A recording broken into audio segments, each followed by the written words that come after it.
Friends, আবার চলে এসেছি তোমাদের সামনে আমার চ্যানেল স্কলার বাড়িতে। তোমাদেরকে স্বাগত। আজ যে বিষয়ের উপর ভিডিও করতে চলেছি সেটা হলো আমাদের রাজ্যের মানে পশ্চিমবঙ্গ সরকারের একটি ফেলোশিপ আছে, তোমরা সবাই নামটি শুনেছ, স্বামী বিবেকানন্দ মেরিট কাম মিল স্কলারশিপ। তো আজ আমি মূলত যারা পিএইচডি করছে বা এম.ফিল করছে তারা কিভাবে এই ফেলোশিপটি আবেদন করতে পারে, আবেদন করতে কি কি লাগবে, কারা কোন সময় আবেদন করতে পারবে, বছরের কোন সময় এই আবেদন চলে, তো সব কিছুই আমি তোমাদেরকে এই ভিডিওতে দেখাবো। এর আগের ভিডিওতে আমি দেখিয়েছিলাম ইউজিসি কানাডা ব্যাংকের স্কলার কর্নারে কিভাবে আইডি খুলতে হয়। তো তোমরা যারা ভিডিওটি দেখোনি তারা এই আই বাটনে ক্লিক করে ভিডিওটি দেখে নিতে পারো। তো চলো কিভাবে স্বামী বিবেকানন্দ মেরিট কাম মিল স্কলারশিপ নন নেট অ্যাপ্লাই করা যায় আমরা দেখিনি, এবং কারা কারা এই ফেলোশিপ অ্যাপ্লাই করতে পারে। ফেলোশিপ সারা বছর ধরে অ্যাপ্লাই করা যায়। পিএইচডির জন্য 4 বছর দেয় এবং এমফিল যারা করছে তাদের জন্য 2 বছর। যদিও এই মুহূর্তে আমাদের দেশে এমফিল করানো হয় না, তাই এমফিলের কথা না বললেই চলে, কিন্তু যারা করছে তারা অ্যাপ্লাই করতে পারে। আর যারা পিএইচডি করবে বা করছে তারাও অ্যাপ্লাই করতে পারে। পিএইচডিদের জন্য 4 বছর আর এমফিলের জন্য 2 বছর। সারা বছরই এই ফেলোশিপ অ্যাপ্লাই করা যায়। 3 মাস অন্তর অন্তর ক্লেম করতে হয়, 3 মাস অন্তর অন্তর প্রোগ্রেস রিপোর্ট জমা করতে হয়। আচ্ছা, এবার আসি ফেলোশিপের অ্যামাউন্ট সম্বন্ধে। ফেলোশিপের অ্যামাউন্ট পিএইচডিদের জন্য 8,000 টাকা প্রতি মাসে আর এমফিলদের জন্য 5,000 টাকা প্রতি মাসে। তো প্রত্যেক মাসে এই ফেলোশিপ ঢোকে না, এই ফেলোশিপ 3 মাস অন্তর অন্তর যেভাবে ফান্ড অ্যাভেলেবিলিটি থাকে গভর্নমেন্টের কাছে সেভাবে এই ফেলোশিপ ঢোকে।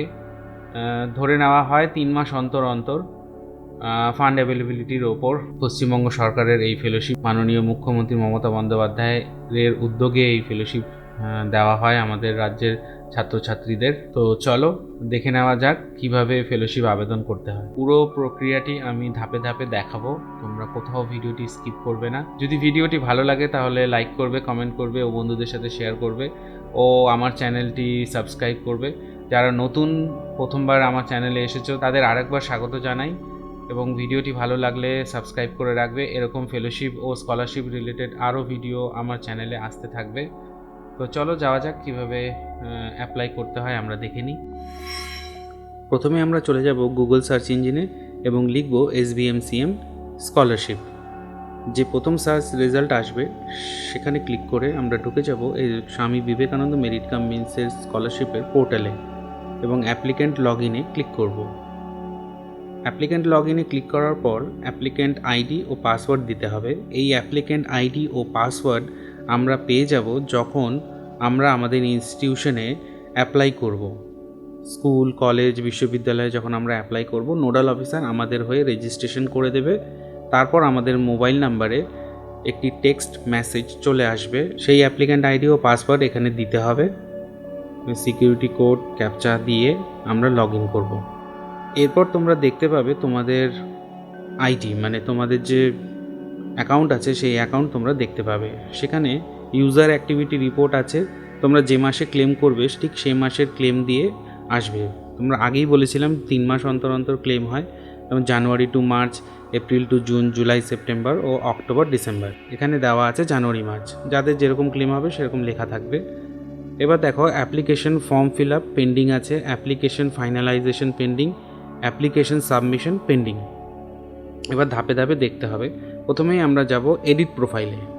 ড্যাশবোর্ডে এই এডিট প্রোফাইল আছে, এডিট প্রোফাইলে যাব। এডিট প্রোফাইল গেলে তোমাদের application registration number, affiliated university বা কলেজ যেখানে যা হবে, প্রোগ্রাম, ডেট অফ রেজিস্ট্রেশন, যে ডেটে রেজিস্ট্রেশন করেছিল সেই ডেট, মানে তোমাদের এক্ষেত্রে ভর্তির ডেটটাকে রেজিস্ট্রেশন ডেট ধরা হয়, ডিপার্টমেন্ট ও মোবাইল নাম্বার। এবার যে জিনিসগুলো ভরতে হবে সেগুলি এক এক করে আমি বলছি, তোমরা দেখতেই পাচ্ছ স্ক্রিনে। 10th standard examination roll number, মানে আমরা মাধ্যমিকের সময় আমাদের যে রোল নাম্বার দেওয়া ছিল সেই রোল ও নাম্বার এখানে একসাথে ভরতে হবে, মাঝখানে কোনো স্পেস দেওয়া চলবে না। তারপরে আছে year of 10th standard examination, কোন বছর আমরা মাধ্যমিক পরীক্ষা পাশ করেছিলাম সেই ইয়ারটা ওখানে দিতে হবে। মাধ্যমিকের বোর্ড দিতে হবে, কোন বোর্ডে আমরা পাশ করেছি। ডেট অফ বার্থ দিতে হবে, তোমাদের ইমেল আইডি দিতে হবে, এখানে আরেকটি কথা বলা আছে, তোমরা দেখবে, weather received any SVMCM scholarship, মানে বলেছে তোমরা এর আগে কোনো SVMCM স্কলারশিপ নিয়েছো কিনা। কেউ কন্যাশ্রী নিয়ে থাকে কলেজ লেভেলে বা স্কুল লেভেলে, কারো SVMCM মাস্টার্স লেভেলেরও ফেলোশিপ থাকে। যদি থাকে তাহলে তোমরা সেক্ষেত্রে ইয়েস করে দেবে, আর যদি না থাকে তাহলে নো করবে। লাস্ট কোয়ালিফিকেশান এখানে দিতে বলেছে। লাস্ট কোয়ালিফিকেশান কোন বছর হয়েছিল সেই বছরটাও এখানে মেনশন করতে বলেছে। তারপর তোমাদের আধার নাম্বার। এরপরে তোমরা দেখতে পাচ্ছ subject paper details of research. তো রিসার্চে তোমাদের সাবজেক্ট ও পেপার ডিটেলসটি এখানে সংক্ষেপে লিখতে বলেছে।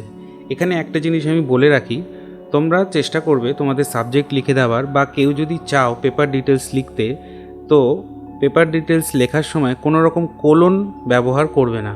কোলন কিন্তু এই সময় পোর্টালে নিচ্ছে না। কোলন দিলে পরেই ওখানে একটা এরর মেসেজ চলে আসবে, তাই কোলন দেওয়া থেকে বিরত থাকবে। এরপর দিতে হবে IFSC code O account number.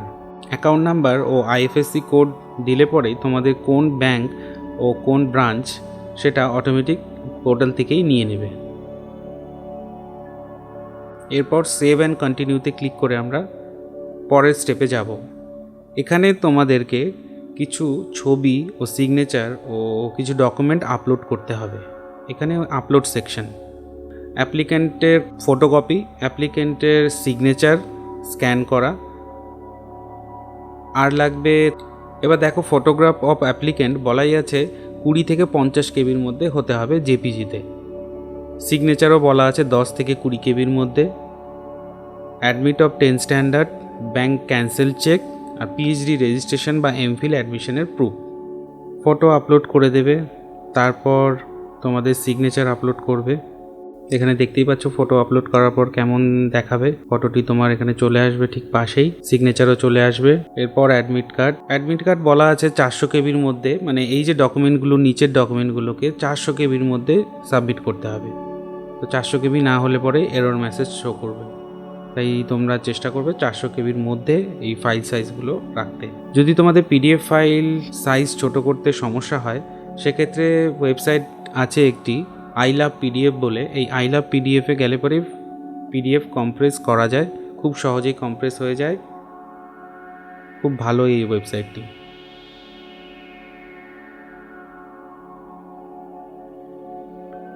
এক এক করে সব কিছু ডকুমেন্ট আপলোড করবে এবং শেষে সেভ অ্যান্ড কন্টিনিউতে আবার ক্লিক করে চলে যাবে। সেভ অ্যান্ড কন্টিনিউতে ক্লিক করলে পরে এবার পুরো বেসিক ডিটেলসটা তোমাদের চোখের সামনে চলে আসবে, যা যা এতক্ষণ আমরা ভরলাম। তোমরা চাইলে এই অ্যাপ্লিকেশনের একটি ডিটেলস তোমরা ডাউনলোডও করে নিতে পারো। উপরে অপশান দেখতেই পাচ্ছ, ব্লু কালারের একটি বাটন, ডাউনলোড করা যাবে। এখানে সর্বশেষে একটি ডিক্লারেশন আছে। এই ডিক্লারেশনটি ভালো করে পড়ে তোমাদেরকে ডিক্লারেশনের চেক বক্সগুলোতে চেক করতে হবে। দিয়ে ফাইনালাইজ অ্যাপ্লিকেশনে ক্লিক করবে এবং এখানে বলবে একটি, after finalization application there is no option to modification of application details, are you sure to finalize, yes করে দেবে। এরপরে দেখো কি কি লেখা আছে এখানে। ডাউনলোড দ্য ক্লেম সার্টিফিকেট বলছে, এখানে ডাউনলোড করতে হবে ক্লেম সার্টিফিকেটটিকে, কারণ এখানে ডাউনলোড করার পর এই ক্লেম সার্টিফিকেটকে এখানে বলাই আছে ক্লেম সার্টিফিকেটটিকে ডাউনলোড করে তুমি নিজে সই করবে এবং সুপারভাইজারকে দিয়ে সই করাবে। তোমার যে HOD আছে তাকে সই ও সিল করে ওটাকে স্ক্যান করে আবার পোর্টাল খুলে এই যে নিচে অপশান দেখতে পাচ্ছ, এই অপশানে আপলোড করতে হবে। আপলোড করে দিলেই নিচে দেখো final submission of scholarship application বলে একটি অপশান আছে, এখানে ক্লিক করতে হবে। ফাইনাল সাবমিশন অফ স্কলারশিপ অ্যাপ্লিকেশনে ক্লিক করলে পরেই তোমাদের SVMCM নন নেট অ্যাপ্লিকেশন ডান। তারপর তোমরা ড্যাশবোর্ডে গিয়ে স্ট্যাটাস চেক করবে, দেখবে ওখানে লেখা আছে অ্যাপ্লিকেশন সাবমিটেড। তো এই ছিল Swami Vivekananda merit cum means নন নেটের অ্যাপ্লিকেশন প্রসেস। তোমাদের যদি কোথাও সমস্যা হয় আমাকে কমেন্ট করতে পারো। আজকের মতো এখানেই শেষ করছি, আবার দেখা হবে নতুন কোনো ভিডিওতে। Till then, by.